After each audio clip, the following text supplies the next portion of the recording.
ಬೇಕಾದಷ್ಟು ಜನ ಅಪ್ಲಿಕೇಶನ್ ಹಾಕಿದರೆ ಸಕ್ಸಸ್ ಆಗಿಲ್ಲ. ಬಟ್ ಆವಾಗ ಇಷ್ಟು ಸೆಂಟ್ರ್ಗಳಿರಲಿಲ್ಲ, 30 ಸೆಂಟ್ರ್ ಇರಲಿಲ್ಲ, 2 ಸೆಂಟ್ರ್ ಇತ್ತು, ಮೈಸೂರು ಬೆಂಗಳೂರು ಇತ್ತು.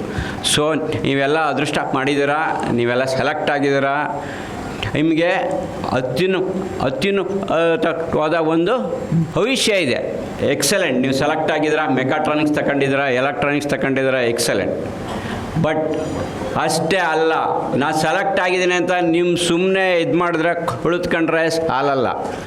ನೀವು ಅದನ್ನು ಎಂಜಾಯ್ ಮಾಡಬೇಕು. PASSION ಪ್ಯಾಷನಾಗಿ ತಗೊಳ್ಬೇಕು. ಪ್ರತಿ ನಿಮಿಷ, ಪ್ರತಿ ದಿನ, ಪ್ರತಿ ಕ್ಷಣ ಅದನ್ನ ಎಂಜಾಯ್ ಮಾಡಬೇಕು. You have to enjoy your whether it is a mechatronics or electronics. ಅದನ್ನು ಎಂಜಾಯ್ ಮಾಡಿದ್ರೆ ನಿಮಗೆ ನ್ಯಾಚುರಲಿ ನೀವು ಆಟೋಮೆಟಿಕ್ಕಾಗಿ ಆ ಸಬ್ಜೆಕ್ಟ್ ನಾಲೆಜ್ ಬರುತ್ತೆ. ಅರ್ಥ ಆಯ್ತಾ? ಇದಕ್ಕೆ ಮಕ್ಕಳ ಜೊತೆ ನಮ್ಮ ಸ್ನೇಹಿತರು ಹೇಳಿದ್ರು, ಅವರ ಅಪ್ಪ ಅಮ್ಮನೂ ಇದಕ್ಕೆ ಜೊತೆಯಲ್ಲಿ ಸಹಕಾರ ಕೊಡಬೇಕು. ನೋಡಿ, ಈಗಿನ ವಿದ್ಯಾರ್ಥಿಗಳು ಸಂಜೆ ಜನ್ರೇಷನ್ ಇವರೆಲ್ಲ ಭಾಳ very active, very smart. Mobile ಕೊಟ್ಬಿಟ್ರೆ ಅವರು ಮೊಬೈಲ್ ಎಲ್ಲ ಆನು ಆಫು ಮತ್ತು ಇನ್ನೇನೇನು ಮಾಡ್ಬೇಕು ಎಲ್ಲ ಮಾಡಿ 5 ನಿಮಿಷದಲ್ಲಿ ಇಟ್ಬಿಡ್ತಾರೆ. ಅಂದರೆ ಅವರು ಫಾಸ್ಟ್. ನಮ್ಮ ಜನ್ರೇಷನ್ಗೂ ಅವ್ರ ಜನ್ರೇಷನ್ಗೂ lot of difference, lot of thinking variations ಎಲ್ಲ ಇದೆ. ಇದ್ರ ಜೊತೆ ನಾವು ಪೇರೆಂಟಿಂಗ್ ಮಾಡಬೇಕು. It is not a easy thing. ನಮ್ಮಪ್ಪ ಹೇಳ್ತಾಯಿದ್ರು, ನೀ ಸ್ಟಡಿ ಮಾಡಬೇಕು ಅಂದರೆ ನಾವು ಸುಮ್ಮನೆ ನಮ್ಮ ಅಪ್ಪನ ಮಾತಿಗೆ ಆ ಕಡೆ ಈ ಕಡೆ ಅಳ್ಳಾಡ್ತಿರಲ್ಲ. ಬಟ್ ಇವತ್ತು ಹಂಗಿಲ್ಲ. ಅಪ್ಪ ಅಮ್ಮನ ಮಾತನ್ನ ಮಕ್ಕಳು ಕೇಳೋ ಪರ್ಸೆಂಟ್ ಬಹುಶಃ 15% ಇರ್ಬೋದು ಅಷ್ಟೆ. ಹಾಗಾಗಿ ಭಾಳ ಕಷ್ಟ ಇದೆ. ಅದಕ್ಕೆ ಅಂದ ಸಜೆಷನ್ ಏನಂದರೆ, ಮಕ್ಕಳು ಇಲ್ಲೆಲ್ಲ ನಮ್ಮೆಲ್ಲ ಥಿಯರಿ ಪ್ರಾಕ್ಟಿಕಲ್ ಇರ್ತದೆ. ಇನ್ನೊಂದು ಸಂತೋಷದ ವಿಷಯ ಅಂದರೆ ಪ್ರಾಕ್ಟಿಕಲಲ್ಲಿ 70%, ಥಿಯರಿ 30%. ಇವರೆಲ್ಲ ಪ್ರಾಕ್ಟಿಕಲ್ ಇಲ್ಲಿ ಸ್ವಲ್ಪ ಮಾಡಿದಾಗ ಹುಡುಗರು ಸ್ವಲ್ಪ ಸುಸ್ತಾಗಿರ್ತಾರೆ. ಮನೆಗೆ ಬಂದರೆ ಒಂದು 5 ನಿಮಿಷ 10 ನಿಮಿಷ ರೆಸ್ಟ್ ತಗೊಂಡಾಗ ನೀವು ಅವ್ರ ಜೊತೆ ಮಾತಾಡಿ. ದಯಮಾಡಿ ಇದು 17ನೇ ವಯಸ್ಸು, 18ನೇ ವಯಸ್ಸಲ್ಲಿ ಹುಡುಗರು ಆ ಕಡೆ ಈ ಕಡೆ ಆಡ್ತಾ ಇರ್ತಾರೆ. ಅವ್ರನ್ನ ಹಿಡಿಯೋದೇ ಕಷ್ಟ. ನೀವು ತಂದೆ ತಾಯಿಗಳು 4 ವರ್ಷ ನಿಮ್ಮ ಮಕ್ಕಳನ್ನ ಚೆನ್ನಾಗಿ ನೋಡ್ಕೊಳ್ಳಿ. 4 ವರ್ಷ ನೀವು ಚೆನ್ನಾಗಿ ನೋಡ್ಕೊಂಡ್ರೆ ಅವ್ರ ಲೈಫ್ ಲಾಂಗು ನಿಮ್ಮ ಮಕ್ಕಳು ಅತ್ಯದ್ಭುತ ರೀತಿಯಲ್ಲಿ ಪರ್ಫಾರ್ಮೆನ್ಸ್ ಮಾಡ್ತಾರೆ. ನಿಮಗೂ ನೆಮ್ಮದಿ ತರ್ತಾರೆ, ಅವರು ನೆಮ್ಮದಿಯಾಗಿರ್ತಾರೆ. ಅಂದರೆ ನೀವು ಸೀರಿಯಲ್ ನೋಡಬೇಡಿ. ನೀವು ಸೀರಿಯಲ್ ನೋಡ್ತಿದ್ರೆ ದಯಮಾಡಿ, ಎಲ್ಲರಿಗೂ ಆಸೆ, ಸೀರಿಯಲ್ ನೋಡೋಕ್ಕೆ ಆಸೆ ಇಲ್ಲ ಅನ್ನೋರೆಲ್ಲ ಎಲ್ಲರಿಗೂ ಆಸೆನೇ. ನೀವು ಟಿ ವಿನ ಆಫ್ ಮಾಡಿ. ನೀವು ಟೆಕ್ಸ್ಟ್ ಬುಕ್ಕು ಹಿಡ್ಕೊಳ್ಳಿ ಅಷ್ಟೇ. ನೀವು ಓದಿ ಅಂತ ಇಲ್ಲ.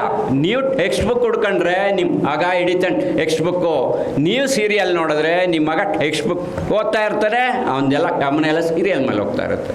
ಸೊ ಉಪಯೋಗ ಅಲ್ಲ. ನೋಡಿ, 4 ವರ್ಷ ಅಪ್ಪ ಅಮ್ಮಂದಿರು ಸ್ವಲ್ಪ ಕಷ್ಟಪಟ್ಟರೆ ನಿಮ್ಮ ಮಕ್ಕಳು ನೋಡಿ, ನೀವು ಅವ್ರಿಗೋಸ್ಕರ ದುಡಿದು ಎಲ್ಲ ಮಾಡ್ತಾಯಿದ್ದಾರೆ. 4 ವರ್ಷ ಮನೆಯಲ್ಲಿ ಅವ್ರನ್ನ ಚೆನ್ನಾಗಿ ನೋಡ್ಕೊಂಡ್ರೆ ನಿಮ್ಮ ಮಕ್ಕಳು ಅತ್ಯದ್ಭುತ ರೀತಿಯಲ್ಲಿ ಅವರು ಒಳ್ಳೆ ಉನ್ನತ ಮಟ್ಟಕ್ಕೆ ಏರ್ತಾರೆ.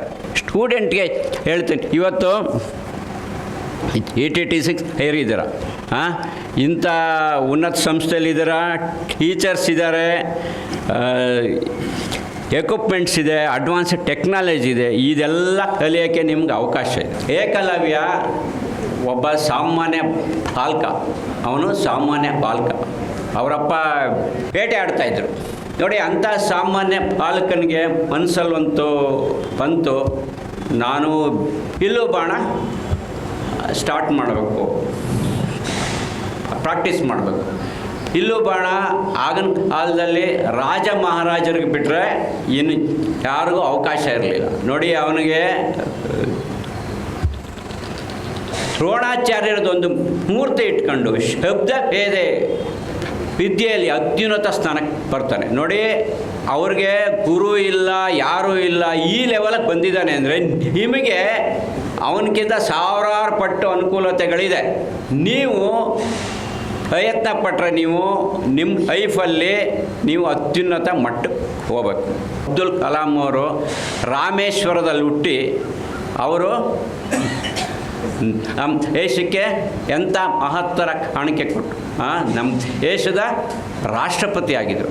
ನೋಡಿ, ಅಬ್ದುಲ್ ಕಲಾಮು ಅಲ್ಲೆಲ್ಲೋ ಒಂದು ಸ್ಮಾಲ್ ವಿಲೇಜಲ್ಲಿ ಹುಟ್ಟಿ ಈ ದೇಶದ ರಾಷ್ಟ್ರಪತಿ ಆಗ್ತಾರೆ ಅಂದರೆ ನಿಮಗೆ ಇಲ್ವ ಅವಕಾಶ? ಇದೆಯಾ ಇಲ್ವಾ? ಮಾತಾಡಿ. ಸೌಂಡ್ ಸಾಲಲ್ಲ, ಇನ್ನೂ ಜೋರಾಗಿ ಬರಬೇಕು. ಅವಕಾಶ ಇದೆಯಾ ಇಲ್ವಾ? ಹಾಂ, ಅವಕಾಶ ಇದೆ ಅಲ್ವಾ? ಅವಕಾಶ ಇದ್ದರೆ ಮಾತ್ರ ಸಾಲಲ್ಲ, ಡ್ರೀಮ್ ಮಾಡಬೇಕು. ಅಬ್ದುಲ್ ಕಲಾಂ ಥರ ನೀವು ಡ್ರೀಮ್ ಬಿಗ್. ಅಂದರೆ ಏನು ಡ್ರೀಮ್ ಬಿಗ್ ಅಂದರೆ? ಎಲ್ಲರ ಕನಸು ಕಾಣೋದು. ನೀವೆಲ್ಲ ನಾನು ಹಂಗೆ ಕನಸ್ಕೊಂಡಿದ್ದೆ ಇಷ್ಟೇ. ನಮ್ಮ ಲೈಫು ಸುಂದರವಾಗಿರಬೇಕು, ನಮ್ಮ ಜೀವನ ಸುಂದರವಾಗಿರ್ಬೇಕು, ಸುಂದರವಾಗಿರೋ ಹೆಂಡತಿ ಸಿಗ್ಬೇಕು, ಸುಂದರವಾಗಿರೋ ಮಕ್ಕಳಾಗಬೇಕು, ಡಸ್ಟರ್ ವೆಹಿಕಲ್ ಇರಬೇಕು ಮನೆ ಮುಂದೆ, ಡಸ್ಟರ್. ಹಿಂದೆ 60-40, ಈಗ ಆಗಲ್ಲ ಬೆಂಗಳೂರಲ್ಲಿ 30-40 2ಪ್ಲೆಕ್ಸ್ ಹೌಸಲ್ಲಿ ಹೋಮ್ ಥಿಯೇಟ್ರು ಎಂಜಾಯ್ ಮಾಡಬೇಕು. ಇನ್ಯಾವುದು ಬೇಡ, ಇನ್ಯಾರು ಬೇಡ, ನಾನು ನನ್ನ ಹೆಂಡತಿ ಮಕ್ಕಳು ಎಂಜಾಯ್ ಮಾಡಬೇಕು. ನಮ್ಮದೇ ಲೈಫು, ನಮ್ಮದೇ ಪ್ರಪಂಚ, ಇನ್ಯಾರು ನಮ್ಮ ಅವಶ್ಯಕತೆ ಇಲ್ಲ. ಇಷ್ಟು ಅನ್ಬೇಕಾದ್ರೆ ನೀವು ಈ ಕ್ಷಣದಿಂದ ಆ ಡ್ರೀಮ್ನ ಪ್ರತಿ ಕ್ಷಣ, ಪ್ರತಿ ಸಮಯ, ಪ್ರತಿದಿನ ನಿಮ್ಮ ಮನೇಲಿ ಹಾಕೊಂಬಿಡಿ. ನನ್ನ ಡ್ರೀಮ್ ಹಿಂಗೆ, ನಾನು ಈ ರೀತಿ ವರ್ಕೌಟ್ ಮಾಡೋಕ್ಕೆ. ಇದನ್ನು ನೀವು ಆಡಿದ್ರೆ ನಮ್ಮ ಅವಶ್ಯಕತೆನೂ ಇರಲ್ಲ, ನಿಮ್ಮ ಅಪ್ಪ ಅಮ್ಮನ ಅವಶ್ಯಕತೆ ಇರಲ್ಲ. ನಾವು ಪಾಠ ಮಾಡಿದ್ರು ಓದ್ತೀರಾ, ನೀವು ಪಾಠ ಮಾಡಿದ್ರೆ ಇದನ್ನು ಎಂಜಾಯ್ ಮಾಡಬೇಕು. This is what life. ಇದನ್ನು ನಾನಂತ ಎಲ್ಲ ನಮ್ಮ ಮಹನೀಯರು ಹೇಳಿದ್ದಾರೆ, ವಿವೇಕಾನಂದ್ ಹೇಳಿದ್ದಾರೆ. ಏನಂತ ಹೇಳಿದ್ದಾರೆ ವಿವೇಕಾನಂದರು? ಹೇಳಿ ಎದ್ದೇಳಬೇಕು. ನೀವು ಸುಮ್ಮನೆ ಕೂತ್ಕೊಂಡ್ರೆ ಆಗಲ್ಲ. ಟಾರ್ಗೆಟ್ ಇದೆ, ಗುರಿ ಮುಟ್ಟುವ ತನಕ ನಿಲ್ಲದಿರಿ. ನೋಡಿ, ಅಂಥ ಮಹಾನುಭಾವ ಇದೇ ದೇಶದಲ್ಲಿ ಹುಟ್ಟಿದ್ದಾರೆ, ಇದೇ ನಾಡಲ್ಲಿದ್ದಾರೆ. ನಾವು ಅದೇ ದೇಶದಲ್ಲಿ ಹುಟ್ಟಿದ್ದೀವಿ, ಅದೇ ರಾಜ್ಯನ ನಾವು ಯಾವುದೋ ಜನ್ಮದಲ್ಲಿ ಅದೃಷ್ಟ ಮಾಡಿದ್ದೀವಿ. ಆತ್ಮವಿಶ್ವಾಸ ಇದ್ದರೆ ನಿಮ್ಮದು ವರ್ಕು ಅರ್ಧ ಕಂಪ್ಲೀಟ್ ಆದಂಗೆ. ಇನ್ನೊಂದು ದಯಮಾಡಿ ಈ ಮೊಬೈಲ್ನ ಬಿಡಿ. ಮೊಬೈಲ್ ಇದೆಯಲ್ಲ ನೋಡಿ, ಇಲ್ಲಿ ನಿಮ್ಗೆ ಎರಡೇ ಆಪ್ಷನ್, ಒಂದು ಸುಂದರವಾದ ಹೆಂಡತಿ, ಇನ್ನೊಂದು ಮೊಬೈಲ್ ಬೇಕು ಅಂದರೆ ಸುಂದರವಾದ ಹೆಂಡತಿ ಸಿಗಲ್ಲ, ಸುಂದರವಾದ ಹೆಂಡತಿ ಬೇಕು ಅಂದರೆ ಮೊಬೈಲ್ ಹೆಸರಿ ಆಚೆಗೆ. ಅರ್ಥ ಆಯ್ತಲ್ಲ? ಮೊಬೈಲ್ ಆಚೆ ಹೋದರೆ ನಿಮ್ಮ ಲೈಫು ಇವತ್ತಿಗಲ್ಲ, ನೀವು ಉಸಿರಿರೋವರೆಗೂ ನಿಮ್ಮ ಲೈಫು ಚೆನ್ನಾಗಿರುತ್ತೆ. ನಿಮ್ಮ ಅಪ್ಪ ಅಮ್ಮನೂ ಸಂತೋಷ ಪಡ್ತಾರೆ. ನೋಡಿ, ನಿಮಗೆ ಗೊತ್ತಿಲ್ಲ, ಎಷ್ಟೋ ಅಪ್ಪ ಅಮ್ಮ ಅವ್ರ ಮಕ್ಕಳನ್ನ SLCನೇ ಓದ್ಸೋಕ್ಕಾಗಲ್ಲ, ಭಾಳ ಕಷ್ಟ. ಆಫ್ಟರ್ ದಟ್ ಫೀಸೇ ಕಟ್ಟೋಕ್ಕಾಗಲ್ಲ. ನೀವು ಯಾವುದೋ ಜನ್ಮದಲ್ಲಿ ಅದೃಷ್ಟ ಮಾಡಿದ್ದಾರೆ ನೋಡಿ, ನಿಮ್ಮ ತಂದೆ ತಾಯಿನೂ ಬಂದಿರೋ ಜೊತೆಯಲ್ಲಿ ನೀವು ಬಂದಿದ್ದೀರ. ನನ್ನ ಮಗನಿಗೆ ಒಳ್ಳೇದಾಗಬೇಕು ಅಂತಿದ್ದಾರೆ. ನೀವು ಅದೃಷ್ಟಶಾಲಿಗಳು. ಆ ಅದೃಷ್ಟನ ಮತ್ತೆ ನಿಮ್ಮ ಉಸಿರಿರೋವರೆಗೂ ನಿಮ್ಮ ಅಪ್ಪ ಅಮ್ಮನಿಗೆ ಸಂತೋಷ ಕೊಡಬೇಕು ಅಂದರೆ ನೀವು ಮೊಬೈಲ್ನ ಬಿಟ್ಟು ಸಬ್ಜೆಕ್ಟ್ ಬಗ್ಗೆ ಕಾನ್ಸಂಟ್ರೇಟ್ ಮಾಡಿ. ಅರ್ಥ ಆಯ್ತಲ್ಲ?